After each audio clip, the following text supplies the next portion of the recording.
Come on and talk to me. Lovely.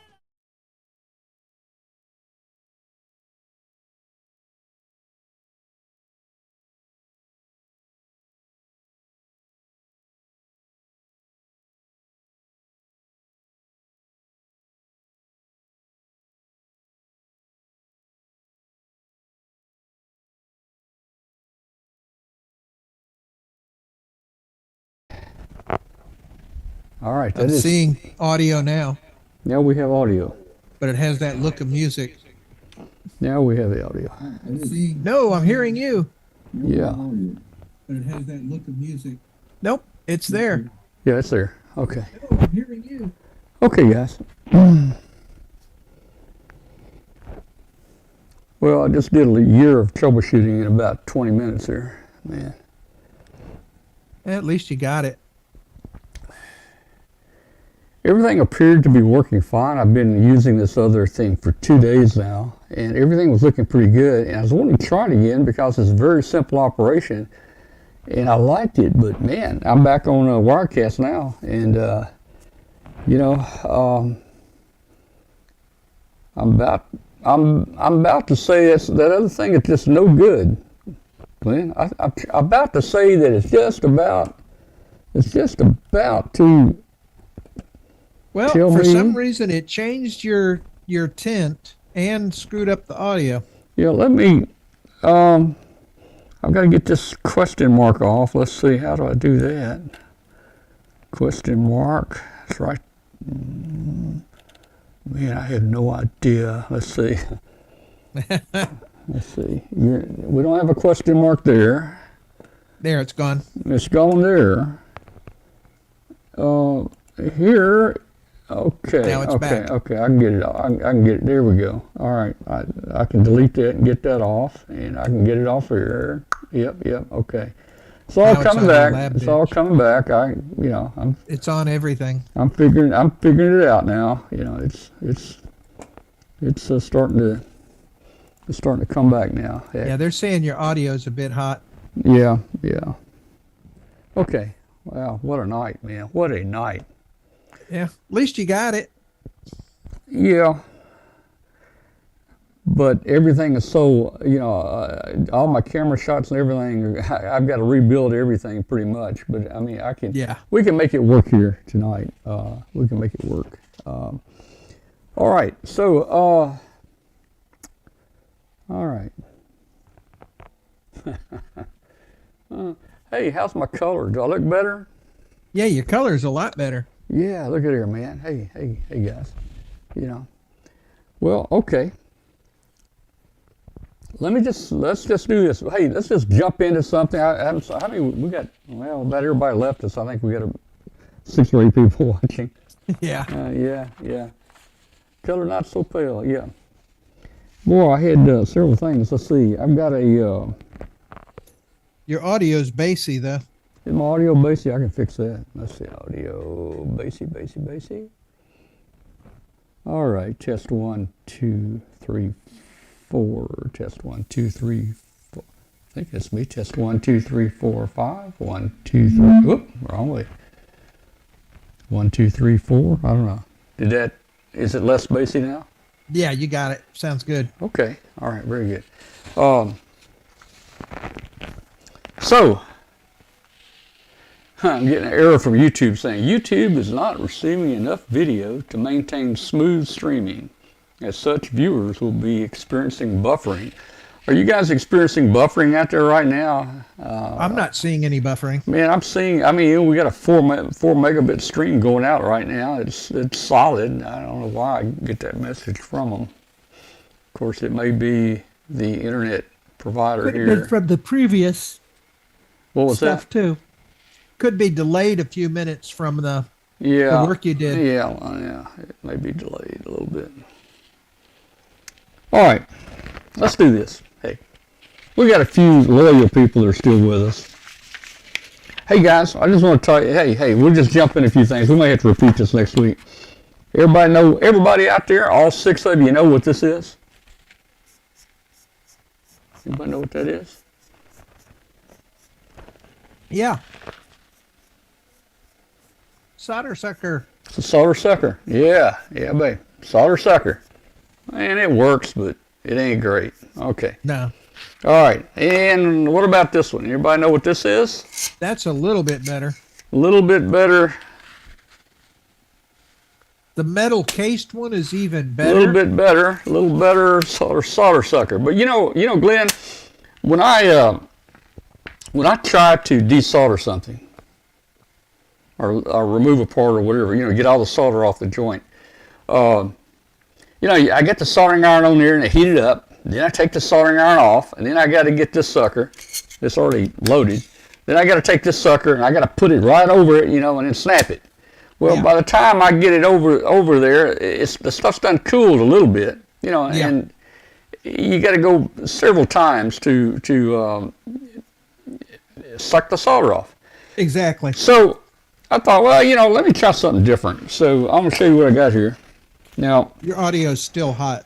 Still hot. I can turn it down a little more. Yeah. All right. Well, I can turn it down to like right there. That's better. That's probably good. Yeah. So guys, I got this in the mail yesterday, and I'm gonna try it.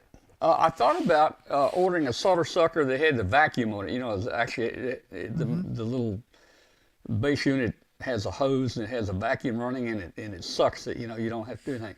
But I thought, okay, I'm gonna give this a try. Now the interesting thing about this, and I saw a video of a guy using it. It worked pretty good.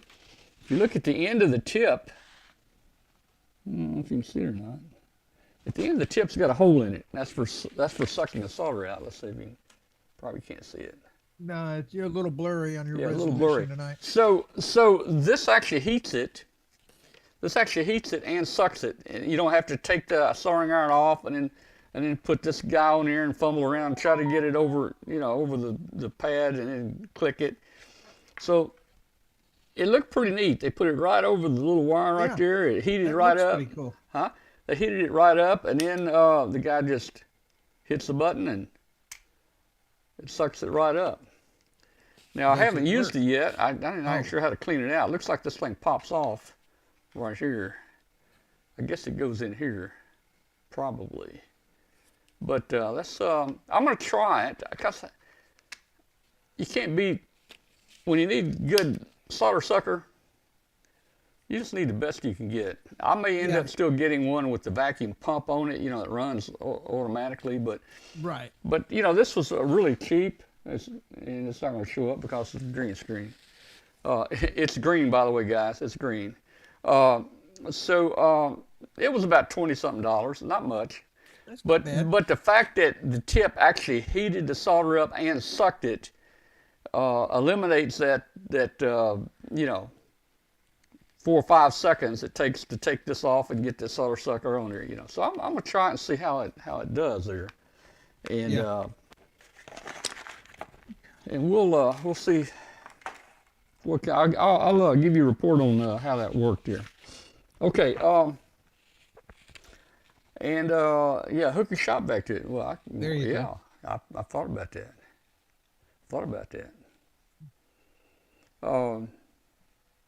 So hey, we're back up to about 10 viewers, and we had 3 people that came back. How about that? Yeah. Hey guys, let me give you. Oh, gee. And see, everything was set up on different PCs tonight, so I'm gonna bring it up right here. I'm gonna give you an update on a couple of things here.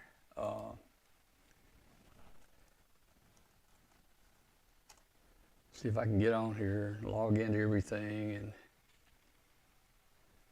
okay.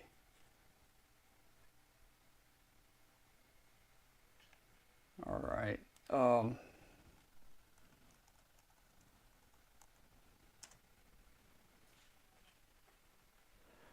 All right, I'm going to bring up W5KB13, just give you a 30-second update on it. Let's see if I can even, if it even work here. Oh boy. Oh, well, you know what?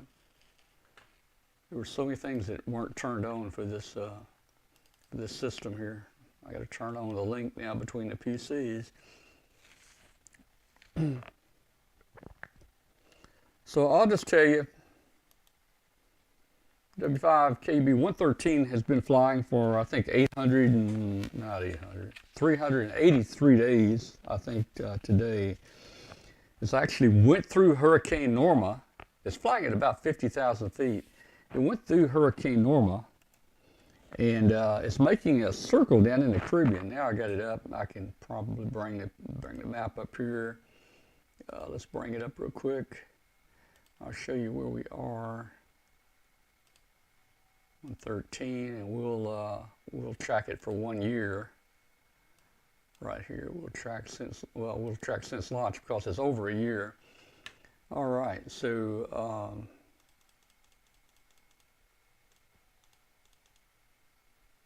and that's too much. Good grief. So you can see the flight path that 113 is taking. Now, it has moved up in the Caribbean, so it's above in the northern hemisphere now. One more thing here I can get. I'm gonna show you on APRS 113 on APRS. This will be a good one here to show you. Yeah. Now your YouTube video is quite blurry. It's blurry. So it must be uploading at a very low resolution. Wow. I don't know.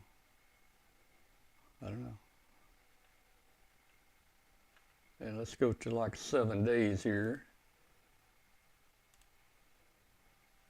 Okay. So there you can see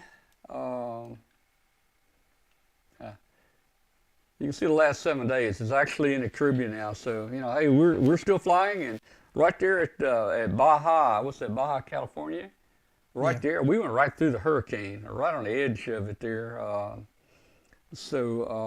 guess it's, I guess the ants probably had an exciting ride there. Okay. So that's an update I wanted to give you about that. Okay, the other webcast talk studio, that was a bust. I'm going to put a big X by it. We talked a little about the solder sucker already, 113. We just had the update there on 113. Let's see. I've got a video here that I want to run that I put together for you guys. Let me see if I can get the video on here. And it'll take me just a second to bring it up. Okay.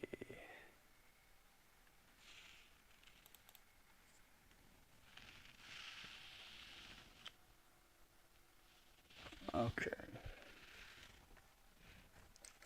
And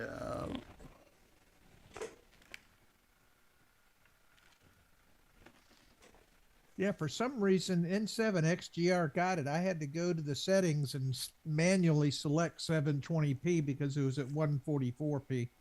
yeah, so yeah, everybody, if you go down to the bottom right there, or what? Let's see, bottom right of your YouTube there, you can right click on, I forget what it is, but you can change the rate that you're receiving. For some reason, it looks like tonight YouTube put us down to a very low resolution. So I'm trying to load this video for you if I can find it.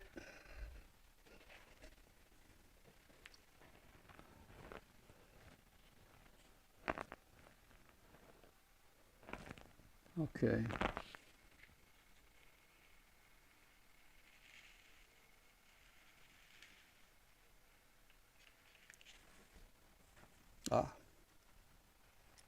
Maybe that's why.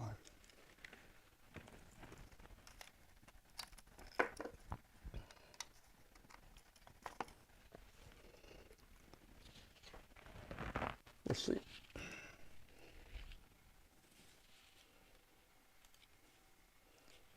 Okay. I've got the video loaded on the Zoom machine, so I'll just bring it up over here, Glenn. So that means your picture goes away, but it goes away during the video anyway. Yeah. So let me take you down. I'm just going to open it over here on. I'm going to open it over here. Oh, wrong button. Man, I'm sorry, guys. Everything's so messed up tonight. It's bad. All right.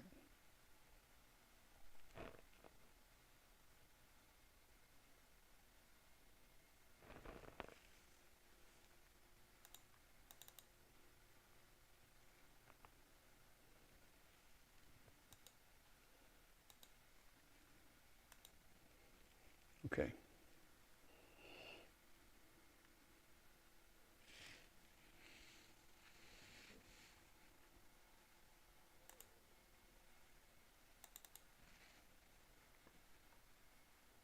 Okay. Let's go over here. Hey guys, if you look at this, that you can see what is going on.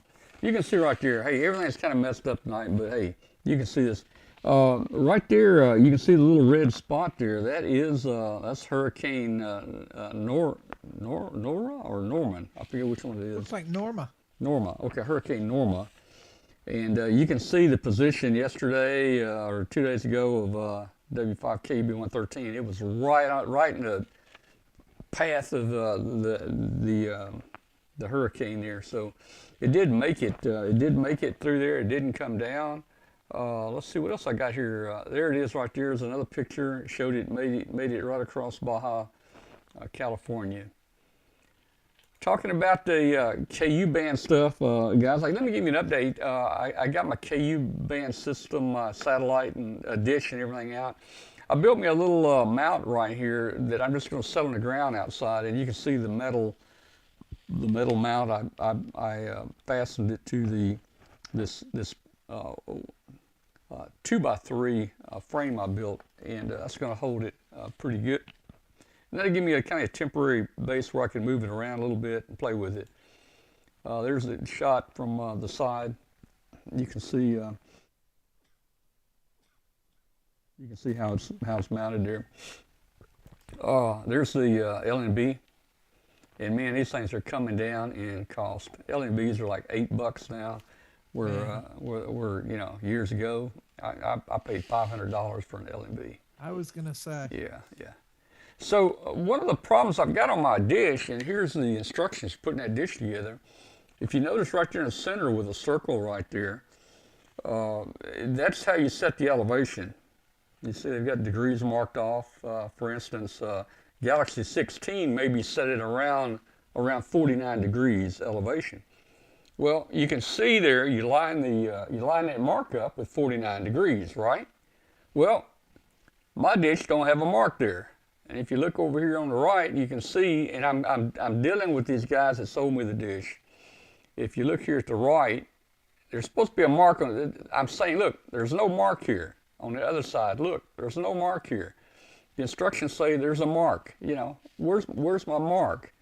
And I got one email back. I don't know if I can speak English or not. They say the elevation is marked on the bracket. Well, I'm not talking about the elevation that's marked here. I'm talking about the mark. Where's my mark? The index mark, yeah. Where's my mark to aim it? So I've contacted them again, and I don't know. But I can probably make it without that. If I set it may be a little bit more difficult, but I can set the azimuth where it's aimed toward the satellite, and I can just tilt the dish up until I hit the signal, I think. So I ordered me an additional signal meter to put in line. It's just looks like a little SWR meter or something. It's a little signal meter, just goes in line, and it's got a little analog meter on it in a pot, and you can kind of set the needle in the center of the meter, and you can then move the dish a little bit, peek it, put the meter back toward the center, and peak the dish again, and so forth. And it's also got an audible signal that will go higher and higher as you get a stronger signal, and then as you start getting weaker, the audible signal will go lower. Well, Mark says I need a magnetic angle finder. Here, the problem I've got is this is one of those offset dishes. It's an offset dish, so the focal point's not in the center. So I don't really know exactly where it's aimed. I think it may be 20 something degrees offset. I don't know. So I don't know. Maybe if I stand the dish straight up and down, then maybe the mark there should be reading like 29 or something, with the dishes straight up and down. So again, with it offset, I'm not sure, how to measure the angle other than just finding the satellite there. Well, the good news is once you get it centered, you can make your own marks. Yeah, once I get it locked on the satellite, I can put a scratch mark there and a permanent pin mark or something there, and we'll get it, So anyway, that's what I'm running into now.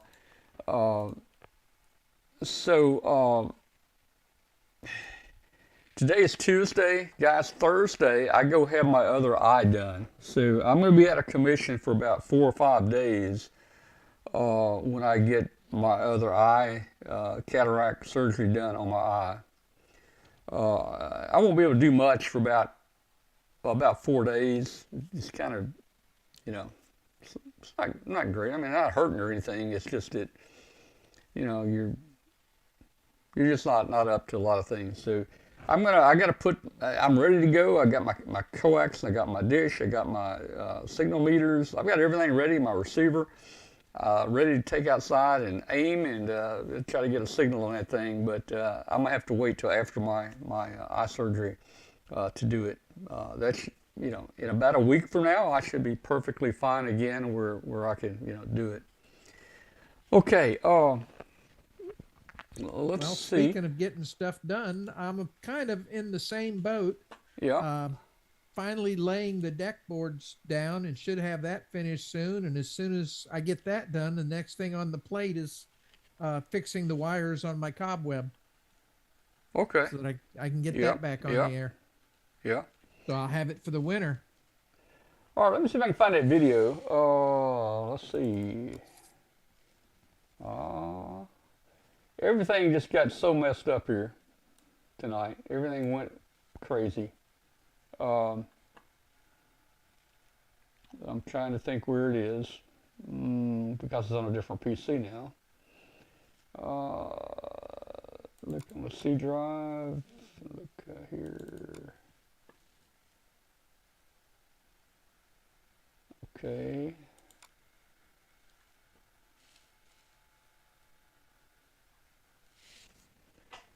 All right.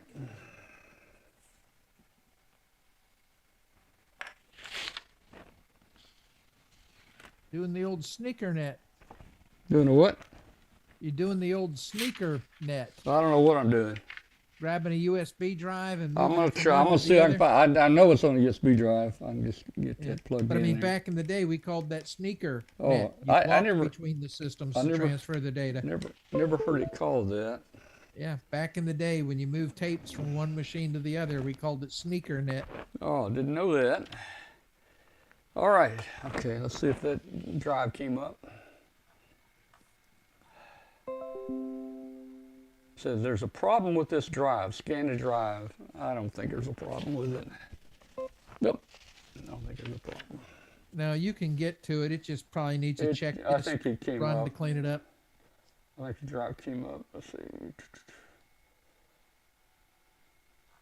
No, it didn't. Let me reinsert it.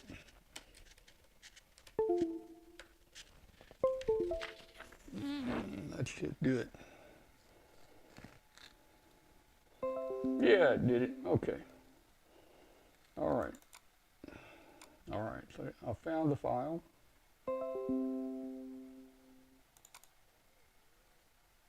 Okay. We're going to try to play this. Guys, tonight the plan was, let me stop it here. Well, guys, it's mid-October.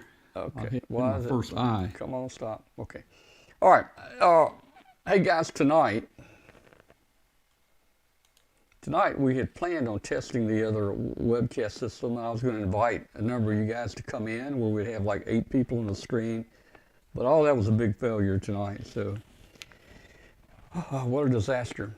I put together a little video of walk around. I was going,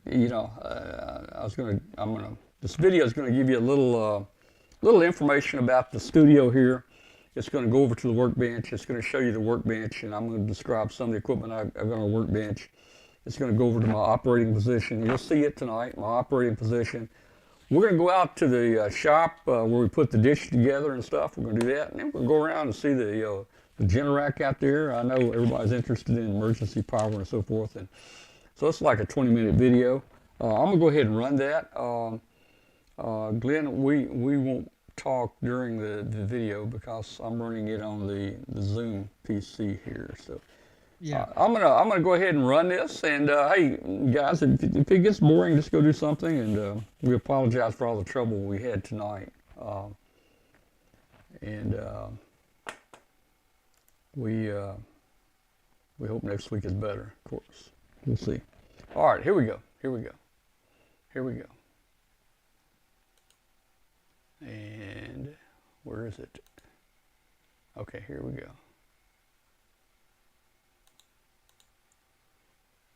Nothing's acting right tonight. Of course not. All right, here we go.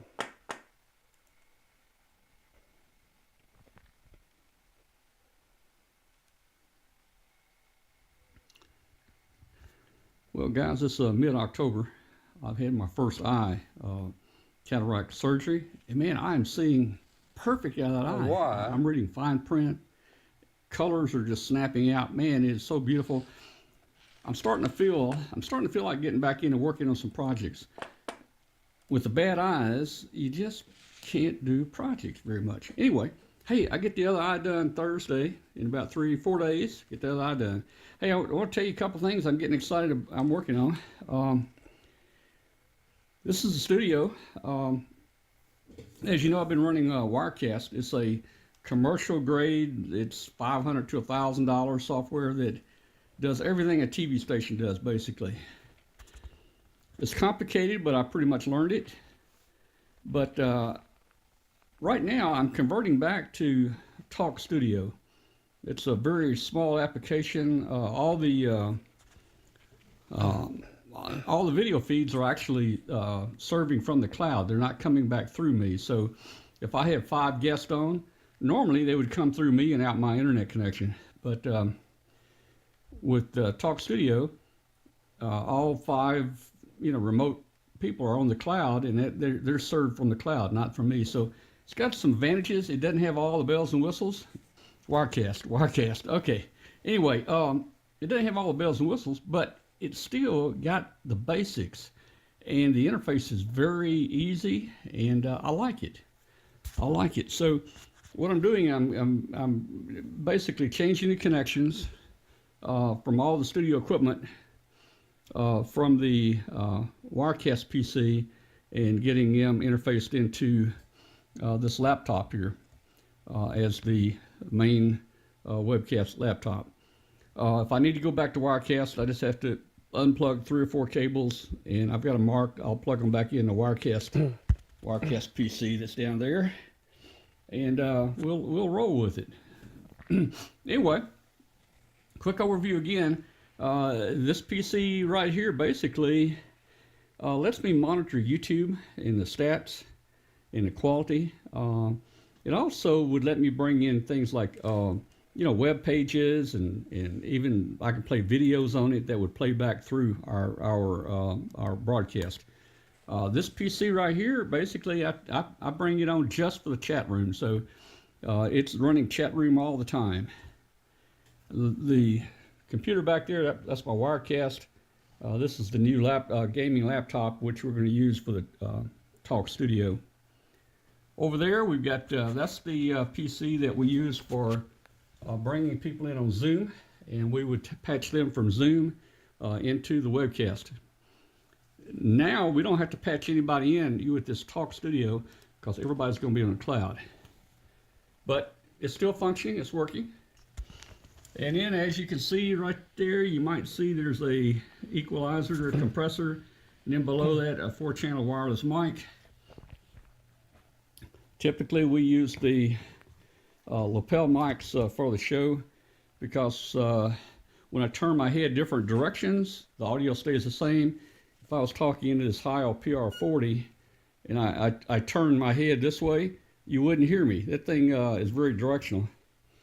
And then of course here's our mixer that we bring in all the different microphones, and the different audio from the different PCs are brought in here into this mixer. And we use both the main channel and an FX channel to separate audio. Now, I'm getting excited about working on some projects. As I told you, you know, I'm looking at experimenting with and playing with the KU band satellite stuff. I was big into the C-band satellite system back in the 80s, built my own systems and so forth, had a good time with that, but hey, the 80s were a long time ago. That was, what, 40 years ago. So now you can get on the KU band. There's free stuff up there, a lot of free stuff. And you can set up a KU band receive system for as little as 150 bucks. I'm going to show you some of the things that I've got here. The workbench is getting kind of cluttered. That's because I'm getting back into the hobby. Let me just show you a couple little things I've got here. Down below is a spectrum analyzer. It's a IFR spectrum analyzer. We got a Tektronix 2235 dual band 100 meg scope. That is a 4-channel laboratory power supply. Coming across the top here, we got basically this is a what's a voltmeter? Very sensitive voltmeter. We've got the bird watt meters here. A couple of bird watt meters. We got a couple of the Galaxy or the CAA Mark II antenna analyzers right here. This is a Regal DSA 815. It is a spectrum analyzer with tracking generator, and that is so cool for playing with filters. You can put this tracking generator on, and you can watch the frequency, and when you get that filter tune, you can see the dip in the notch or roll off. That's kind of cool. I showed you the new OWIN meter a couple weeks ago. It's a cool meter. That's a homebrew power supply. It's a kind of a neat power supply. I built it years ago, and use the analog meter. The meter reads both voltage and current, so you can read the voltage there 5. If you can read it 5, 10, 15. So if we crank this up to, right there, we should have about 15 volts. This little cheapy digital reader I added, it's showing a little over 15. We flip this, and the bottom scale will read current, 0 to 1,000 milliamps or 1 amp. So it's kind of cool. We use that all the time. The old standby Simpson 160 meter. Man, I used it. My uncle used this in a TV shop when I was growing up.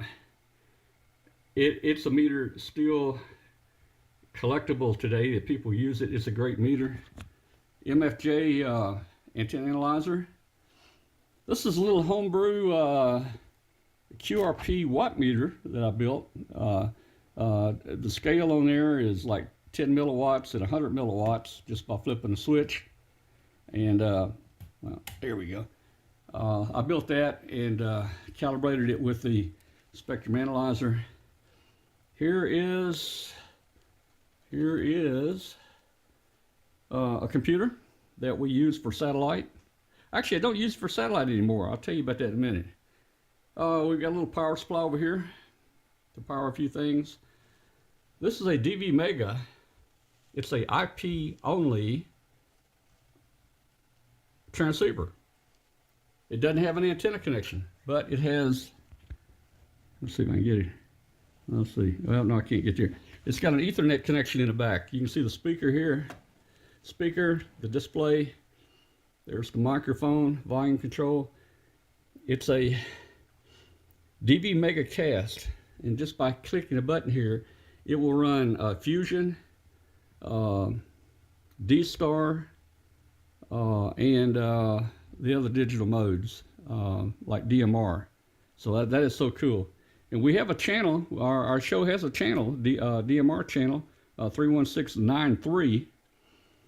But I've never talked to anybody on it. Coming down, dual bander head. This is a azimuth elevation satellite rotor controller. It's controlled automatically by our satellite system. We're not running a satellite program up here anymore.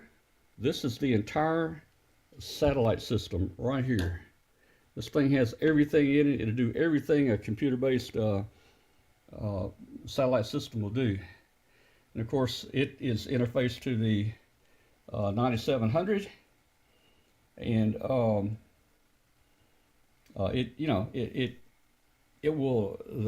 antenna will follow.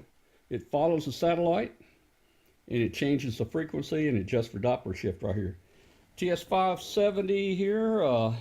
We use this for remote base. That is hooked to the computer there, and we can come in remotely and operate this from anywhere that we have an internet connection. We can operate it. So that's what we got there. Coming back along, we got our soldering station here. This is the air station here. This actually does the heat, the blowing the heat for soldering on some surface mount components. Frequency counter, signal generator. This is a pretty inexpensive oscilloscope. It's an automatic oscilloscope. You don't have to turn all the knobs like you do on the other oscilloscope. You just hit auto, and you hear it go click, click, click, and it sets everything for you automatically. But this uses the same output as we use on our trackers that we build. It's a VFO. It'll go from like 0.1 to 160 megahertz. That's kind of cool. This is a buck boost power supply. We can tune anywhere from a half volt up to about 30 volts with it. And we can tune in like 1/100ths of a volt increment here. Down below, we got multimeters. We've got some flukes. We got some triplets. We got some other things. I don't know what brand they are. We've got inductor meters, capacitance meters. We've got some dummy loads here. This is a magnified workstation. You can put your unit right here you're working on, and it comes up on the screen here. It's very nice for working on small stuff. This is our lab grade microscope. This thing came in tremendously helpful, especially building the little trackers, because the trackers are micro miniature anyway. And hey, if you get a short circuit or a bad solder joint, you can't see it by eye. So we put it under the microscope here, and man, this thing will see it, you know. Toolbox back there, various pliers, screwdrivers, and so forth. Let's go over here to the ham shack for a second. Show you the ham shack here. It's kind of messy, but I'm getting the urge to get back in it again. This is the Icon 7610. That's my go-to radio right now. I've been using that. We got a Icon 7300 here. It's set up mainly for digital. I played around with digital a little bit. Mainly use it for whisper when I'm testing, but that's cool. In case I do want to run the 7300, I have a Meritron AL80B. It's a kilowatt 3-500 amplifier. Runs really well. Astron power supply, TS2000. You guys might remember this. It's a laptop we showed you on the show one week. It's the Evolve 3. It's about an $89 little PC, and it does pretty good actually. This is our antenna switch. We bring all our antennas from our antenna farm in right here. This is a multi-band dipole 84 to 20. This is a 40 meter delta loop, which would tune all bands above that or below that, 40, 20, 10 meters, 6 meters, and so forth. If I go to this position here, that connects me outside to a 1500 watt MFJ auto antenna tuner that's out in the back, and it's connected to my extended double ZEP antenna. My extended double ZEP is up about 80 feet. It's two 5/8 wavelengths on each side, about 172 feet long, I think. And then if I go over here, if I go to that position, that goes to a coax that is actually on an antenna switching box out there. So I can actually switch in 4 more antennas right here, like 6 meters or whatever I want to, just by going to this position here. And the top is ground, of course. Let's see. Hey, this is my 220 rig. We have a nice 220 group on out there. 220 is not very crowded, and we have great group on 220. Here's a dual bander, 440 and 2 meters. MFJ cross needle SWR meter. This is an old, this is an Icon, one of the first D-Star radios right here. It's actually a dual bander. And then we got some handy talkies and speakers, and there's some microphones I got from Bob Heil. And then this is, I love this. This is my Alpha 86, amplifier. I've got it wired for 120 volts, and it'll run a kilowatt on 120 volts. The Alpha, this amp, you can put it on a kilowatt. You can lay a brick on the key. You can come back 30 days later, and this thing is still putting out. And it's cool. It's almost continuous coverage. If you look at the bands, you got 160, and see the 80, and then the 40. But look in between there. You got between 160 and 80. You got an A, and then there's a B and a C. So you can actually tune up between the bands, and it's a pretty broad coverage amplifier. There's my key, Vibroplex key. I don't do a lot of CW. I did the 20 words a minute, got my extra license. I can still do CW, but yeah, it's probably more like 12, 13 words a minute. All right, so hey, back to the workbench. Hope you're not too bored.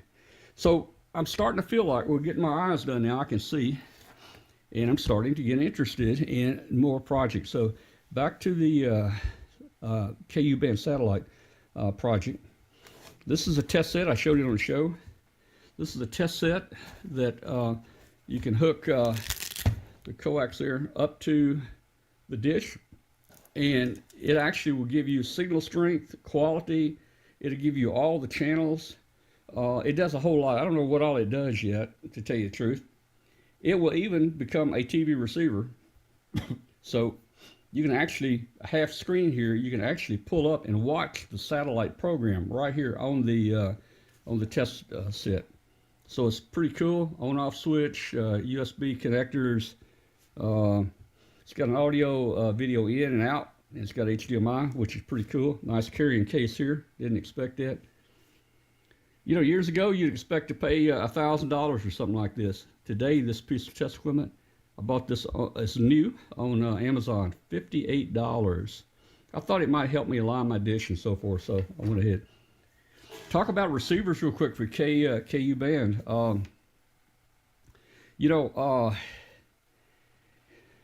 They're getting cheap. Excuse me. They're getting cheap, guys. And I ordered this AMIKO, I guess that's Amico, S2X receiver for a special reason.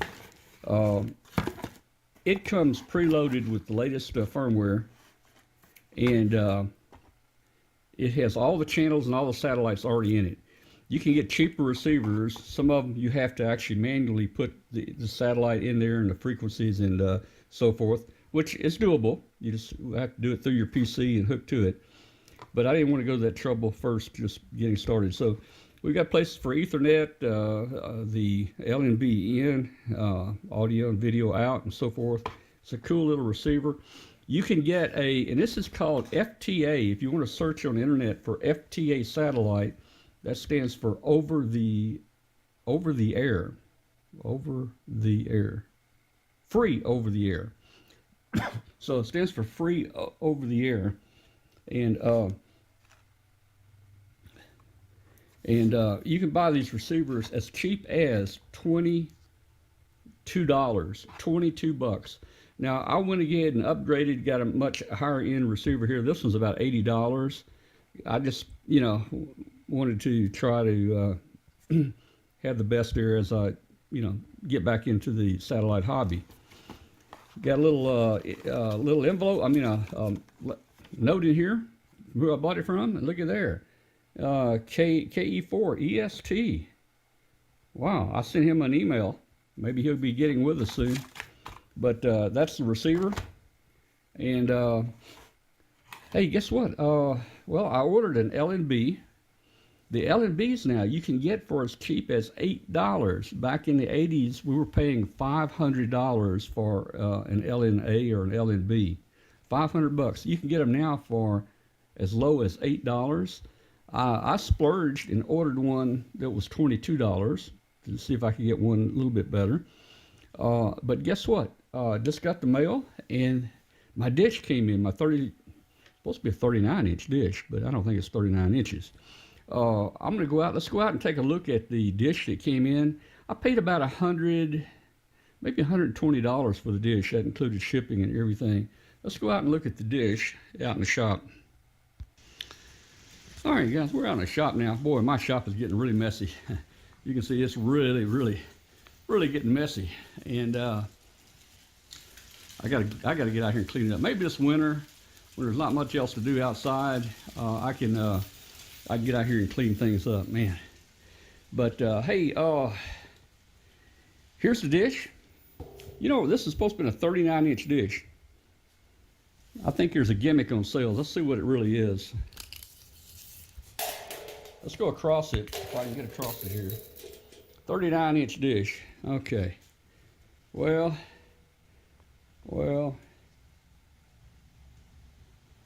I don't know if you can see that or not. 34 inches. 34.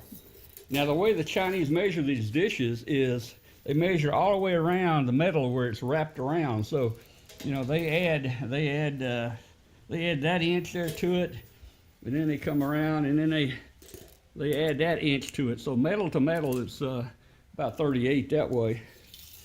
Now this way, long ways, it's a little bit oblong, but I'm reading about, if I can get it straight here. Let's see if I can get the thing lined up. About 36 and a half.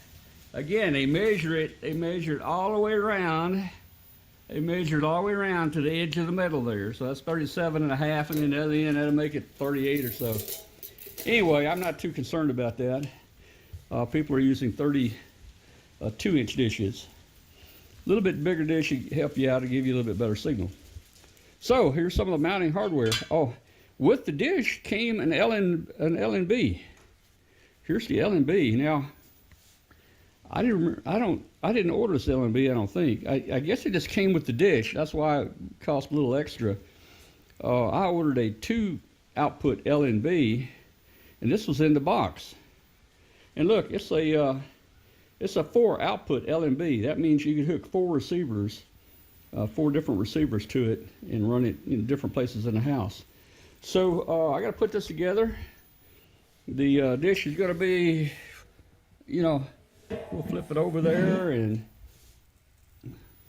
let's see, wrong one. We got various hardware here. There's a little arrow there, so I suppose that means that's up. That'll go on there. The mounting pipe. Something in there. Look at there. All right, the mounting pipe actually goes in here somehow. I don't know. We'll figure it out. And what I'm going to do I'm gonna do like I did with my satellite receivers up, satellite antennas. I'm gonna build a little 2x4 base, maybe 3 feet square, just out of 2x4s, and mount this on that 2x4 base. That way I can move it around in the yard.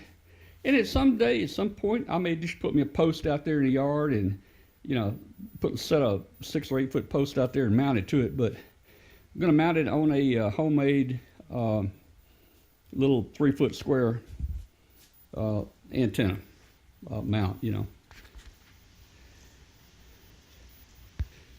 Well, guys, while I'm outside here at the shop, I'm gonna walk around and I'm gonna give you just a quick tour and show you the Cataract. I know a lot of people are interested in emergency generators and so forth. I'll show you again the Cataract that we put in. Talk just a second about it. All right, so we're coming around the side of the house here. There's our gas meter right there. By the way, this LB you see here going into the wall, this is right behind the ham shack right here. I've got a 2-inch PVC that goes down underground. It goes out to my antenna farm. But I just want to show you real quick the generator.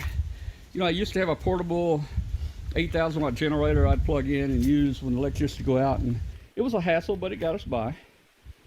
But finally broke down and went ahead and put a Cataract in. So let me show you what they had to do. Now, I think I could have done it studying the plans, but they had 4 guys working almost all day putting this in, and it was a lot of work.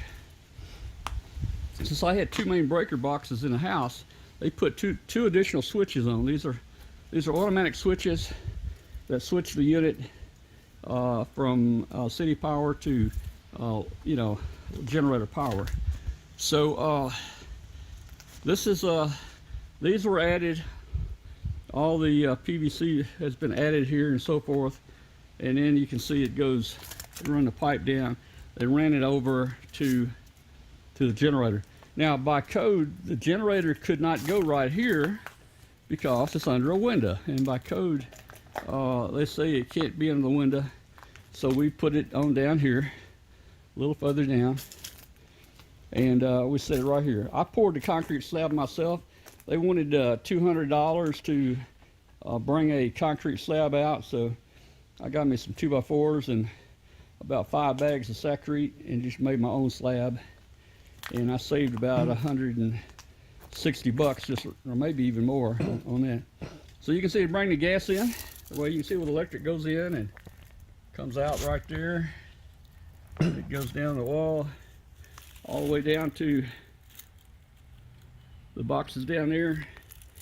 The gas line is mounted here on the wall with a cutoff, and it goes down to here to the gas meter. So again, the ham shack is right behind this wall here, and you know, hey, we're glad we put it in. We've used it a few times. In fact, we were out of power almost for 2 days at one point, and it ran the 2 days. We should have a green light saying we're ready to go, and I think we got a green light there. I don't have my key with me, or I would open it up and I'd show you the generator and the engine inside. But hey, that's it. That's a tour of the shack and the shop and the generator. I hope you enjoyed it. All right, guys, I am back. Hope you enjoyed that. It's just something I put together today that we were going to watch as we tested our new system here. Let me see if I can bring Glenn back in here, if I can figure out how to do this. Let's see. There he is right there. Yeah, and wake me up. Yeah, let me see. I'll be so glad when I don't have to get up early. There we go. All right, I got Glenn there. And let me just add me to that picture right there. I'm going to add me. Yeah, I'm curious how all that's going to work out. I'm going to add me right there. Look at there. So, but well, you can't see it. I'm in front of Glenn now. So let me move me over to the side and just shrink me down a little bit. I don't know. Maybe I need to move Glenn over too. Let me move Glenn over like that, and I'll put me, let's see, I got Glenn moved over, and I'll put me, I'll put me right here, kind of like that. Okay, almost set up here. Let's see how that's looking here. Bam. Okay. Yeah, we're kind of together. Yeah, that'll work. Yeah. All right, man. Well, anyway, hey, boy, it was a bust the first part of the show tonight. Anyway, hey, Glenn, you may have been asleep. Did you see any of the video? Yeah, I was watching most of it, drifting in and out. All right, very good. I hope it was interesting to some You of the got people a out big there. line right crossing my face. You got what? You've got a big line, probably from your chroma key, that's cutting across my face. Oh, I know what that is. I know Seeing what that on is. two No, I monitors. just need to crop my picture. See, let me put crop on. Crop.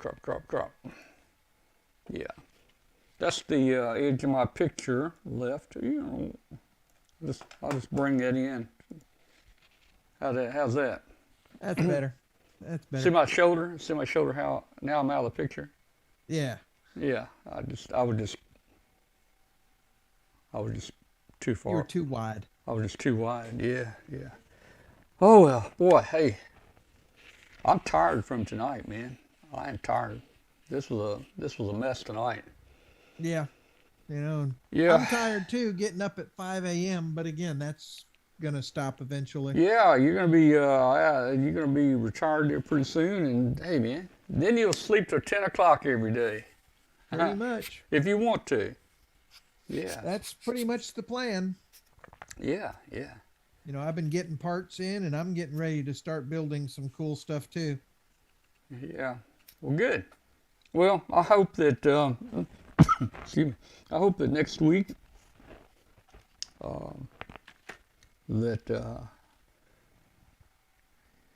Yeah, if you're I going to hope next week the eye doesn't slow me down any. This past time when I got my eye done on Thursday afternoon, and by Sunday it was just about normal. By Sunday, that's what, 3 days? I'm gonna need that at Friday, some Saturday, point. Friday, Saturday, Sunday, 3 days. So, you know, I think within 3 or 4 days after Thursday, I should be back to it. And man, I'm really excited about trying to play with the KU band stuff out there. And there's so many satellites out there. Galaxy 19, I was just checking yesterday. Galaxy 19, I think it's got close to 150 channels on it. Now, it's not any really, I mean, you know, there's all kinds of channels out there. There's some programming out there. There's a lot of feeds. There's a lot of just all kinds of stuff out there. So that's just the interesting part that I wanted to see, just, you know, what you can find. There's a lot of foreign stuff on there. You know, if I want to watch Sudan, I can watch Sudan. And I tuned in, the guy tuned in his and showed us Sudan today. It looked like pure total chaos, and I couldn't understand a word they were saying. But anyway, there's all kinds of stuff on there. I just wanted to experiment and play with, and that's just on that one satellite, Galaxy 19. And you know, there are other satellites with a lot more stuff. Because of my house and my trees, I'm blocked from about south all the way to east. There's a lot of satellites from south to east that I won't be able to see, but I pretty much can see the ones from south to the west. There's a lot of them up here, and Galaxy 19 is right there at the south. So, looking real forward to hooking it up, and I'll probably just put it on that little map that I showed you. Yeah, I'm curious about how that's gonna look. Yeah. I'd like to see all that. And I might, you know, at some point, and I'll probably turning it out there and see what other satellites. But you know, my C-band stuff I had back in the '80s, it was motorized, where I could tune through the Clark belt out there, the geosynchronous orbits, and get all the different satellites. This one's not going to be motorized. You can motorize the KU band, and I may try to do that at some point. But you know, I may just go out there and just manually move it to another satellite and see what's on there, and we'll go with that. Worst case, I may mount it permanently on the side of the fence on the side of my yard, or maybe just put me a post up out there and just mount it to that post, and just leave it, so. But I wanted to be able to move it around as I experimented with it to try to get, into different clearings to see the sky there. Yeah. I want to see how all that works and what kind of programming's out there. That should be interesting. All right. Well, okay. Well, guys, we're going to call it a night. Glenn needs to go to bed. Yeah. And I'm just disgusted the way it turned out in the beginning here. And well, you're just going to have to practice and play with that Melon app a bit more. well, see, the problem, I think, the Melon app, see, what I've got all this other equipment set up right here that you saw. Right. And it's all interfaced and everything, and the Melon app, everything it kind of sort of works on the same PC, but I was trying to bring audio and different cameras into it, and It was probably just too much for it to became just kind of not so much fun there. I think if I had it set up separately on a different table, and kept it really clean and only 3 or 4 cables, and tested really good, I think it'd be okay. Yeah. But I was trying to interface it into a lot of cables and stuff we have here and all kinds of stuff, and whew, what a mess, Yeah. Might just stick with the Wirecast. Again, this Wirecast is it's a very high-end webcaster. It's kind of like it gives you all the stuff that a TV station has. It's just so much that I was looking for something to operate a little more simply. I'm gonna say good night to everybody, and we'll try to see you next week. Can't promise you I'll be here Tuesday night because of my surgery on Thursday, but I should be okay, and we'll play on something for next Tuesday. 73 to everybody. Good night to everybody. Good night to everybody in the chat room. Thanks for the 20 people that stuck with us tonight, and we really appreciate you. And I'll take all the responsibility. It wasn't Glenn that broke it tonight. I didn't break it this time. It was me. Normally, I'm the one that breaks it. And everything is touchy. Even YouTube's touchy. You stop the You stop the webcast and turn it back on, and YouTube thinks that your show is ended and it's done started a different one, and it just I don't know. Okay, that's enough complaining. I think it's time for popcorn. Thank you, WD8IOL. Thank you so much. Hey guys, I'll stick around for a minute. The show is officially over. The show is over. Let me see. If I got something to say. If I got something to say, the show's over. Let me look here. Let me look, man. I used to have something here that said the show was over, and that it's the show after the show, but I think that's gone now. Anyway, okay, so the show's over. This is not ham radio anymore. This is not ham radio, so all you people out there that we're not talking ham radio anymore. This is a new show. In fact, watch this. Watch this. Watch the video, guys. Boom. Goodbye. And boop. Hello, this is a new show. Okay. Well, hey. Should have changed your shirt in the meantime. Well, let me get it. Oh. Let me get it right here. I'm gonna get in a different studio. All I gotta do is figure out how to get in the studio. Let me see. I gotta add that. Add that. There we go. Look at here. Now I'm in a different studio. Yeah, I like it. Wait. You're not seeing it. Now I'm in a different studio, right there. You go. There we go. Let's see. Let me back up a little bit. There we go. Back up. Whoop. There we go. All right. So hey guys, this is not the ham show anymore. Hey WD8IOL, thanks man for your prayers for the surgery and everything. Hey, I know it's going to go great. I just want to stay on here just for a second and tell you guys that I'm the type that don't like things like sharp objects, needles, scalpels, anywhere around my eye. Screwdrivers. Let me get Glenn back in here.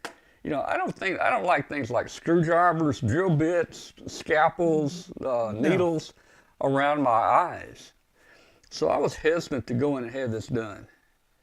But I thought my sight was fairly good. I mean, I could see outside, I could see down the road and stuff, but it was getting where I couldn't see the writing on street signs, until I got real close.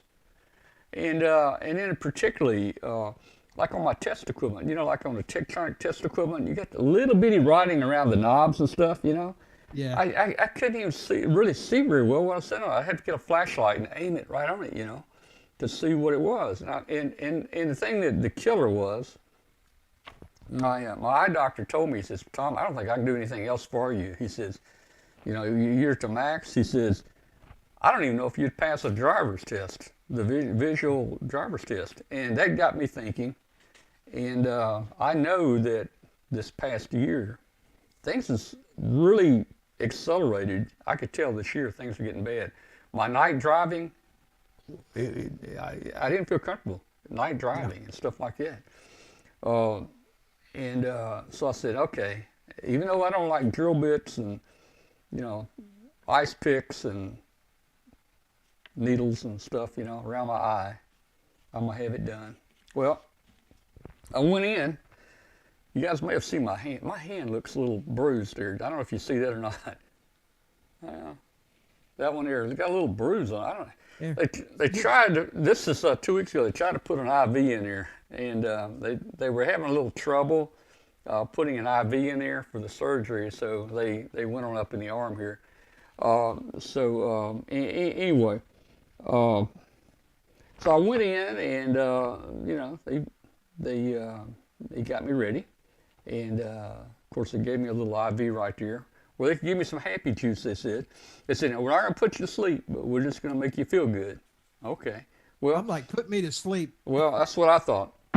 In fact, I told the guy, I said, I paid extra out at the front desk for, to be put to sleep. That's what I'm expecting. He said, we don't put you to sleep here. I said, okay. I said, just make things clear here. The tip that you receive is going to be inversely proportional to the pain that I feel. I'm not worried about pain. I'm worried about the needle in my eye, man. Well, so anyway, hey, the only thing I heard was when she tried to put that needle in my hand. Of course, a lot of times that don't even hurt, but she had to do it in the arm. But anyway, so he said, we don't put you to sleep. Okay. So I went back here, Glenn. They rolled me back here, and no extra medicine. The IV hadn't even started any happy juice yet or anything. So I went back here and I laid down on this table, and that was a laser light show. The guy said, and then he has something like a ring. He has a ring. He just opens your eye up and puts that ring around your eye, and it just holds your eye open. I was wondering how they're going to keep my eye open without me blinking. Yeah. But hey, a couple eye drops. I think it just kind of deadens the eye. Puts a ring there, holds your eye open. No pain, no feeling, nothing wrong. And they said, just watch the light show. And I guess the laser went bam, bam, bam, bam, bam, bam, bam, bam. And there was fireworks going everywhere. I did not feel a thing. And I think what that did basically, that just took that lens, that cataract lens. And what a cataract is, your lens turns brown. It colors. So I think it just destroyed the lens. Now, I don't know how they got it out of there after it broke it up. I was always under the assumption that once that thing was broke up, then they used some type of vacuum and suck it out. Right. But they didn't do that. They did not do that. They just used that laser. And then they said, okay, let's go in another room. I went in the other room. I guess that was the operating room. I don't know. So I went in the other room. Oh, and the laser deal, it took about 3 or 4 minutes. And I was awake the whole time, 3 or 4 minutes, maybe 5 minutes max. So then I go in the other room and I lay down on a table and I scoot up. And I get ready. And the doctor comes in and sits down beside me. And then you know what? In 45 seconds, I'm thinking 45 seconds, he says, I'm finished. I didn't feel a thing. I was awake. I didn't feel a thing. Now they may have gave me a little bit of happy juice, cocktail, margarita, something in that thing. I don't know. I was going to say, I mean, how do you keep your eyes still during all of that? Well, I, I don't remember that. Because I mean, I'd be like moving my eyes because I'd just be fidgeting. So, like when he did the laser, he told me, he said, now, okay, he said, look down, look way down. I look over to the left, look to the left, look a little more. And I was moving that eyeball. I wasn't seeing nothing in that eye, but, I guess he was working on that. So I go in there and he puts that lens in, bam, bippity boppity boop. He's through, man. He's through in about, a minute or so. So, no pain felt, nothing. So I got out of there. They were nice enough to roll me out to the car in a little wheelchair, but I could have walked. And then we went from there. We drove down to a restaurant. We went in and had lunch at the restaurant right after I had the surgery. Then I came home. And then I was seeing, right after I walked out of the hospital there, I was seeing. So it was really simple. It was easy, no pain. It was fast. But then that evening, Glenn, that night, next morning, I went blind in that eye. And I thought, oh man, what has gone wrong? I've got this sinus that's coughing, and I thought, man, if I done jerked that lens around somewhere up there, and went back, had a follow-up appointment next morning, and doctor says, well, he says that's normal. He says what happens is after surgery, your eye will, it'll swell. Just like after any surgery, you'll swell usually the first or second day after is your 2 worst days. It didn't hurt me, but I just couldn't see much at all through it. By the time I left the doctor's office that next morning, I was seeing again. And that was Friday morning, and by Sunday morning, I felt like everything was back to normal. That's amazing. They do give you a little patch to put over your eye at night so you don't poke around at your eye. You wear that for about a week, and that's it, man. That's it. And let me tell you, I am seeing probably 80% of the people in our chat room that are old or getting old like me. I'm gonna need it at some point. Or 40 years, it starts hitting about 40. You start getting the cataracts start coloring your lens, and you get glasses, and that helps you. Your glasses will help you, still focus and see things, but it gets to a point where they don't do any good any much more. So I'm just telling this to all the people out there watching, all 15 right now that are watching. And out of 15, there's got to be at least a couple old guys out there watching right now that need this done. And I'm talking to you too. It's the best thing I've ever done. Glenn, I feel like a new person. Just with this one new eye, I am seeing such fine print. I'm reading right now such fine print. I would have thought I was looking through a microscope.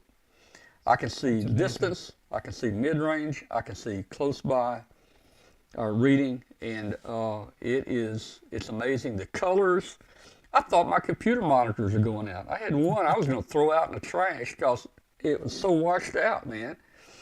And it got to where things like email or text with a white background, it was just so washed out. You couldn't see it. Wow. And man, it pops out now. I see it. I see colors. Colors are so bright now. I don't know if I've ever seen colors that bright. That's just for one good eye right now. That's amazing. And right now, the other eye still got the cataract, so I can cover this eye. And hey, I can look at my wall in here. I can see my wall right now. My wall is white, just really nice white. I look through here, and my wall is kind of brown. It's kind of muddy looking, Yeah. White, muddy. And so I'm thinking when I get this one replaced, then both eyes are really gonna, work together. So yeah. No, I'm gonna have to do the same thing at some point because my night vision is starting to fade. Yeah, it's not bad, but it's starting. Well, let me just throw this extra out. Medicare will pay for having your cataract surgery done, and they'll even pay for you a pair of glasses. Typically, that level of cataract surgery, it won't give you reading and far distance. You'll have to get like some reading glasses. You'll be able to see near, you'll be able to see far, but typically you won't be able to really read without some reading glasses. And you can get those at Walmart or anywhere. All right. I already have bifocals. Yeah, So yeah. But I was hoping not to have that, and the doctor really said I paid extra, Glenn, to have high-end lens put in, and the lens I had put in were supposed to give me reading, medium, and far. But he says, now we can't guarantee all three ranges. We can't guarantee it. You may have to get some reading glasses or something. But man, it's worked beautifully, man. Now, very cool. Save your money up if you want to get the high-end ones. It cost me above Medicare. It cost me $4,500 for this eye and $4,500 for this eye. So it's almost $9,000. But the lens that I had put in, I asked the doctor. I said, well, I understand what bifocals are. I understand what progressive is, glasses. But what happens if that lens turns in there? Am I going to be looking crooked or, like this? And he says no. And I've looked at pictures. These lenses are circular. They have circular lens in them. The lens goes all the way around, and there's another set that goes around, and another set that goes around. So I guess if they turn, you still got the same lens, Right. the whole time. So I'm very happy with what I've had done. And hey, on my follow-up, when I went in, talking about needles, when I went in for my checkup next morning, I said, hey, I can't see out of that eye. And he said, it's swelling. And the doctor said, I'm going to take a little device like a spoon. So when they put that lens in, they make like a 2-millimeter incision. 2 millimeters. It's not very big, man. No. He said, you got swelling in there. He said, I'm going to take this little device. It's like a spoon, and I'm just going to press your eye there and get some of that fluid out, through that incision. Now, I didn't ever see what he picked up, but Kathy was sitting over there, and she says, if you saw what he stuck in your eye, you would have fainted because it was a needle. Oof. It was a needle, but I didn't see it, man. I didn't see it. I hope I don't ever see it, So anyway, everything worked out okay. No, I'm just like, knock me out, wake me up the next week, and I'll be fine. Yeah.